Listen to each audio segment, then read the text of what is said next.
নিরামিষ আলুর দম বানানোর জন্য আমি প্রথমে শুকনো খোলায় ধনে, গোটা গোলমরিচ, এলাচ আর দারুচিনি, পোস্ত, জিরে ভেজে নেব, নিয়ে গুঁড়ো করে নেব।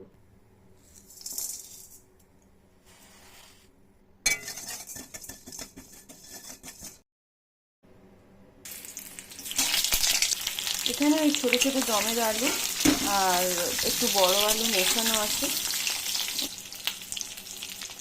হালকা একটু লাল হলেই তুলে রেখে দেবো।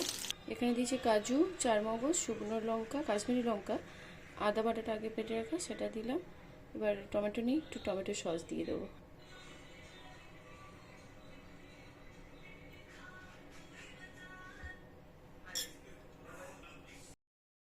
আমি একটু টক দই এতেই অ্যাড করে দিচ্ছি, একসাথে ব্লেন্ড হয়ে যাবে।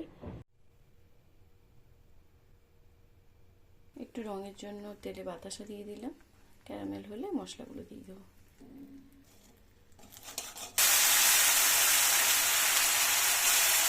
বাটা দিলাম, বাটা মশলাটা এবার একটু হলুদ ভাবে দিয়ে দেবো। বাটি ধোয়া জলটা আমি একটু শুকনো লঙ্কার গুঁড়ো একটু অ্যাড করছি, যেহেতু কাশ্মীরি লঙ্কা ছিল এবার একটু বেশি ঝাল হবে না।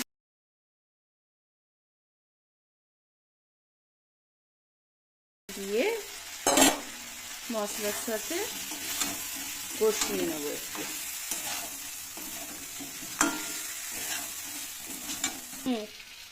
তলায় যাতে লেগে না যায় একটু জল দিলাম, দিয়ে আর কিছুক্ষণ একটু কষাবো।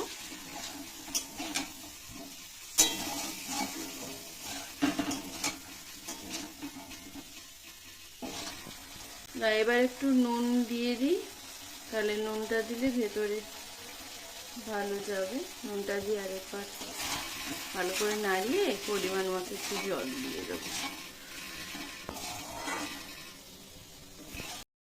আমি একটু বাতাসা ভেঙে দিয়ে দিলাম।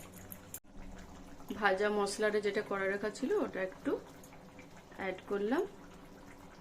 এই মশলাটা পরে আমি যে কোনো রান্নাতে দিতে পারি। ব্যাস, শেষে একটু ধনেপাতা কুচি,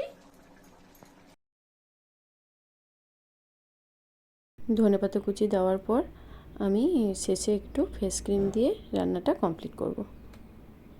ব্যাস, আমার আলুর দম পুরোপুরি রেডি।